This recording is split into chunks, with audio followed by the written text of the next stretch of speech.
थी, निर्णय नहीं कर पाई। अध्यक्ष महोदय, मैं आपकी अनुमति से 9 अप्रैल 2005 को इस हिंदुस्तान की राजधानी दिल्ली के अंदर कृषि पर शिखर सम्मेलन हुआ। ख्याति नाम कृषि वैज्ञानिक इकट्ठे हुए, कृषि विशेषज्ञ आए, पूरे देश के राज्यों के कृषि मंत्री आए और उसमें तत्कालीन मनमोहन सिंह जी ने जो वक्तव्य दिया वो मैं पढ़कर सुनाना चाहता हूं। 9 अप्रैल 2005 नई दिल्ली। मुझे आज सुबह कृषि शिखर सम्मेलन 2000 आने पर बहुत खुशी हुई। मैं उसका ऑपरेटिव भाग सुनाना चाहता हूं। हमारी सरकार एक महत्वपूर्ण प्रतिबद्धता सभी वस्तुओं और सेवाओं के लिए घरेलू बाजार को एकीकृत करना और चाहती है। समय आ गया है हम पूरे देश को कृषि उत्पादों के लिए एक समान और एकल बाजार माने। हमें आंतरिक नियंत्रण और प्रतिबंधों को व्यवस्थित रूप से हटाना होगा।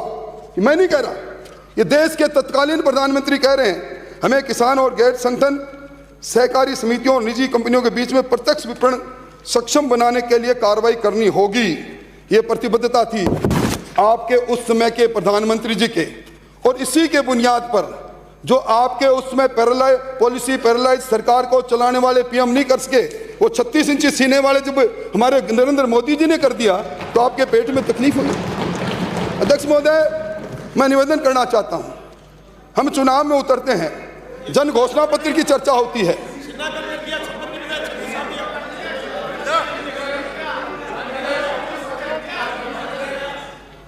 रखे डिबेट इस तरह से नहीं होगी।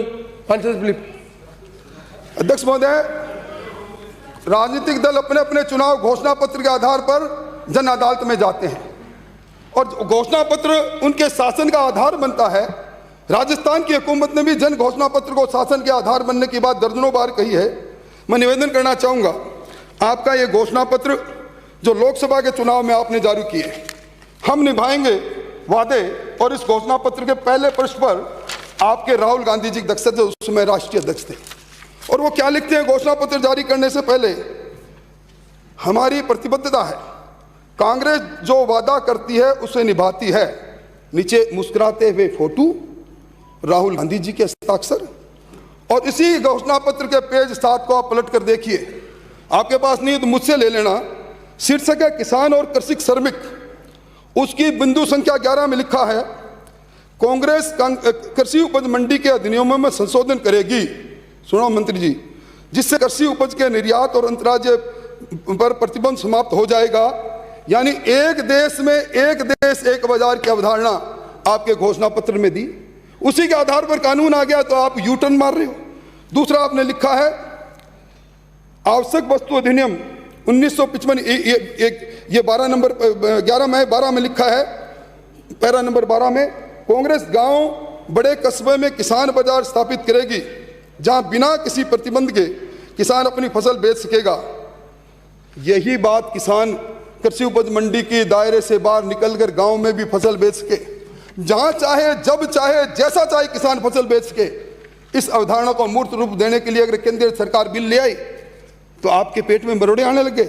और तीसरा जो आपने वादा किया, जो बिल आज आ रहा है जिसमें आप संशोधन लेकर आए हो, ये 21 नंबर पर आपने लिखा है, आपके राहुल गांधी जी ने लिखा, और मैं शिकायत करूंगा आपकी जाके राहुल गांधी जी को।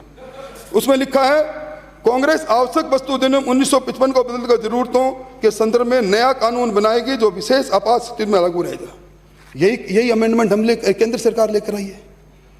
इन्हीं भावनाओं के आधार पर आज एसेंशियल कम्युनिटी एक्ट के अंदर सरकार ने अपना वो किया है। अध्यक्ष महोदय, यही नहीं, एक 2006 में आप शासन में थे, नेशनल कमीशन ऑफ फार्मर्स पर कमीशन बना।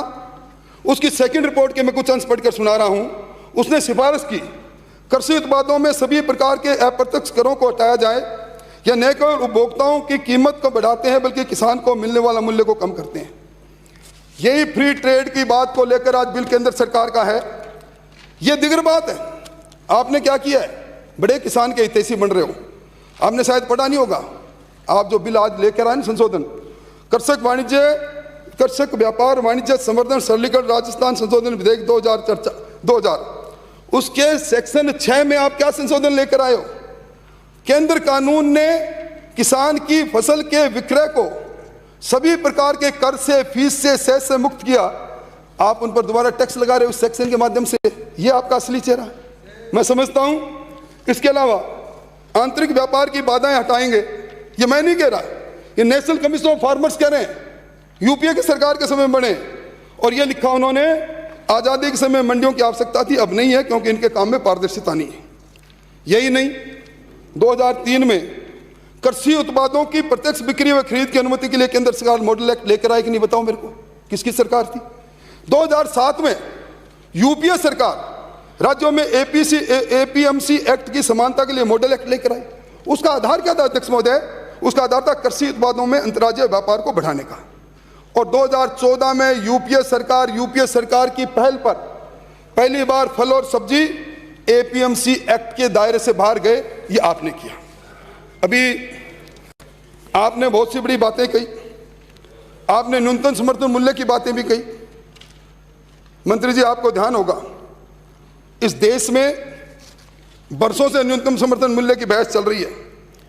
2004 के अंदर स्वामीनाथन आयोग बना, 2006 में स्वामीनाथन आयोग की रिपोर्ट आई, और आप उस स्वामीनाथन आयोग की रिपोर्ट पर आपने धूल भी नहीं झाड़ी।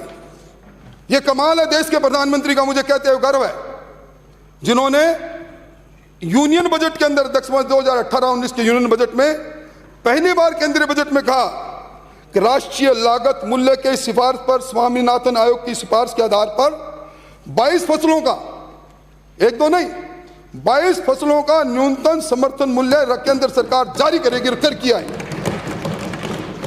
आप न्यूनतम समर्थन मूल्य की बात कर रहे थे, वो नहीं मिलेगा। मैं समझता हूं कि आपको मालूम होगा, आप तो खुद आड़ती हो, चने का न्यूनतम समर्थन मूल्य केंद्र सरकार ने जारी किया कि नहीं किया? 225 रुपये बढ़ाकर 5100 रुपये प्रति क्विंटल। सरसों का जारी किया कि नहीं किया? 225 बढ़ाकर 4650। मसूर का जारी किया कि नहीं? 300 बढ़ाकर 5100। गेहूं का 1975।